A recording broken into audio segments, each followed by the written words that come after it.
So lads, realistically, we're coming toward the end of the CBA negotiations now. I know a lot of people are like, what are you talking about? There's loads of time left. We're not even close. The players don't even have the refs involved yet. No, I genuinely think we're at the stage where either we see a very performative strike or the CBA just gets signed. And the only reason I'm even bringing this up is because, weirdly, these random Twitter and Threads accounts sometimes actually know things. I keep seeing these random posts, and again, WNBA players are way too close to fans and way too open in DMs and replies. And the current rumor is that the CBA is basically ready to go. The players have their latest proposal, and this one is apparently their final one, as in this is it. If the league doesn't accept this, then that's when things get ugly. But from what I've heard, this proposal is actually much closer to what the league wants. It's not some wild, unrealistic demand. It's something that could realistically get done. Now, there's no official confirmation of any of this. It's all rumors, but I've seen this before.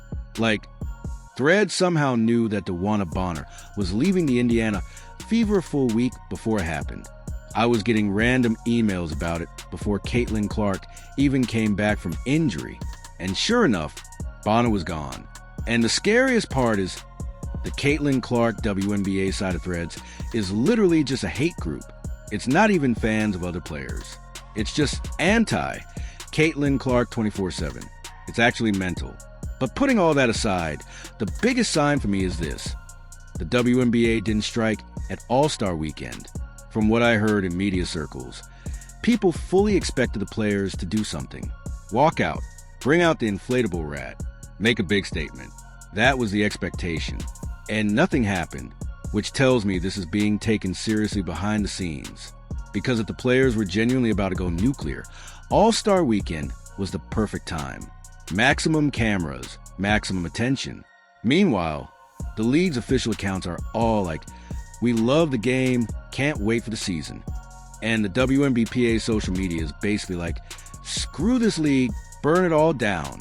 Whoever runs the WNBPA Instagram is genuinely responsible for about 75% of the negativity around the Players Association. I'm not saying fire them, but maybe change their job title. The Valentine's Day posts, the passive-aggressive captions, the constant pay us more messaging. Like, yeah, that's the whole point of negotiation. The ball is literally in your court. You can send as many proposals as you want. That's how this works.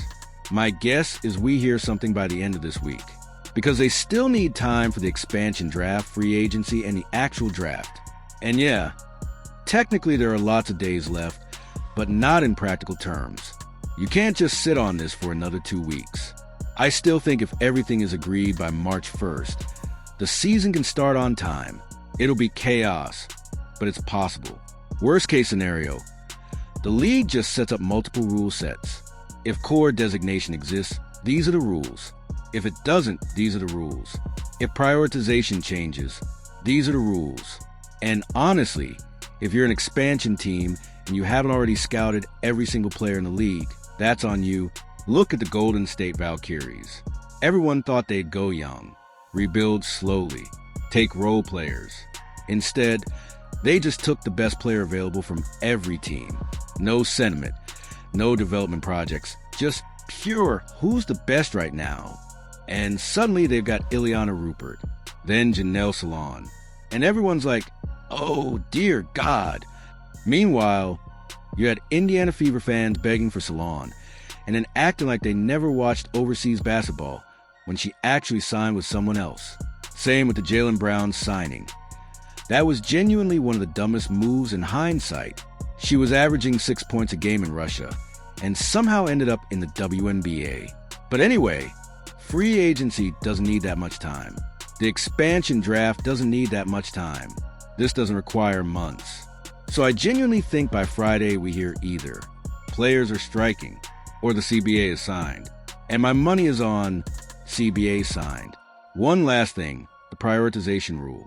Even though the season starts earlier, it's still based on May 1st, not training camp, which means a lot of players are probably just not going to show up for camp at all. And honestly, that's not even that crazy. If you're playing overseas, you're already in shape. Training camp is kind of overrated anyway. So, yeah, that's where we're at. End of the week, strike or deal. And I'm expecting deal.